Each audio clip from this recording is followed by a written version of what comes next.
That drunkard over there. Anyway, my mom met Bill Cosby, the Bill Cosby. Mr. Cosby was boarding his limo at a hotel across from Casino Astar, the permanently docked Evansville gambling boat that has long represented the permanent end to my inheritance. Astar is called Tropicana now, but it will always, to me, be Astar. For that's what has rode lovingly off the tips of my parents' tongues since it opened in 1995. I've heard them say Astar more than my brother's name. In fact, I've come to think of Astar as family, an enchantingly named foreign stepbrother adopted by my parents to fill the void of their empty nest. Astar gets all their attention, money. Astar this, Astar that. It's enough to make an eldest son jealous. What did you and Mama do last night? Astar. Where are you going tonight? Astar. Who's the current U.S. president? Astar. It's that bad, man. What can I say? My parents are boat people. To call Astar their home away from home is an understatement.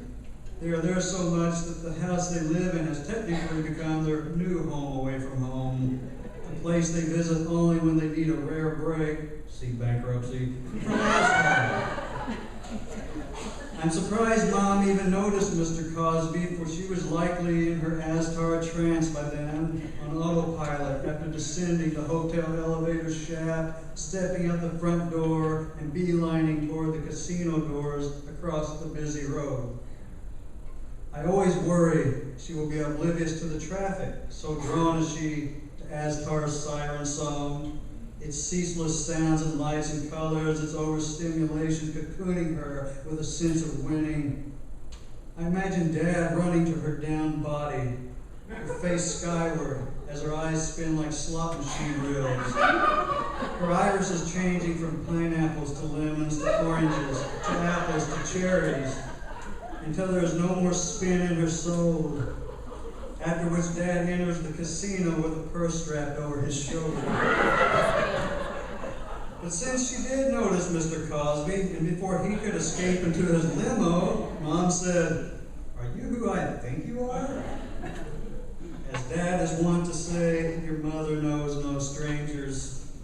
Mr. Cosby paused, looked down at her, and said, "Well, who do you think I am?" "You're Bill," she said. "Yes, I am," the 76-year-old comedian said, smiling. I suspect Mr. Cosby's sudden smile was meant to be cautionary more than welcoming, like the snake's rattle before the bite. He has likely encountered more than his fair share of public lunacy. "What is your name?" he asked. "Pat," she said. Mom has long been a Cosby fan. Being the awesome son I am, I once gifted her with his best-selling book, Fatherhood.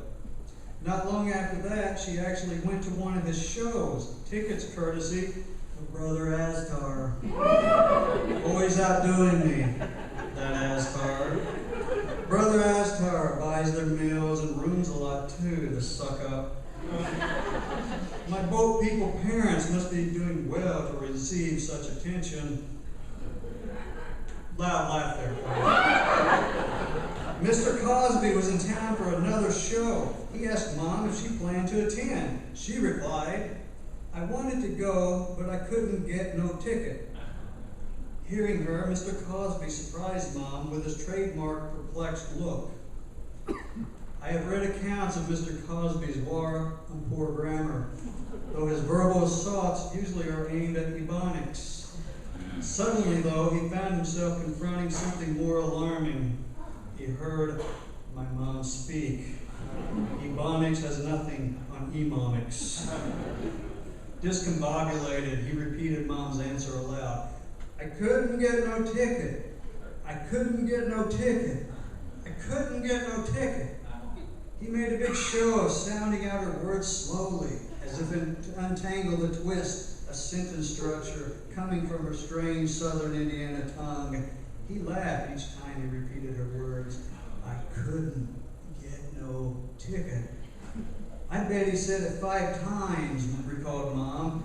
Finally he said, If I'm hearing you right, then this means you do have a ticket.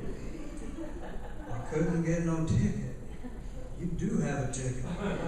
I wonder if Mr. Cosby ever phoned Mick Jagger to straighten him out on the whole I can't get no satisfaction. Mom can't recall how the conversation ended, either because of being starstruck or being overcome with one-armed bandit withdrawal. As is the case for most of us who experience unexpected brushes with the rich and famous, the moment passes too quickly. The blur, really, the surrealism of it all discombobulated. We are haunted by hindsight, what we should have said or done to make us better than what we are when in the presence of greatness. I was hoping to hear her say he had given her tickets to the show, in addition to the parking lot grammar lesson.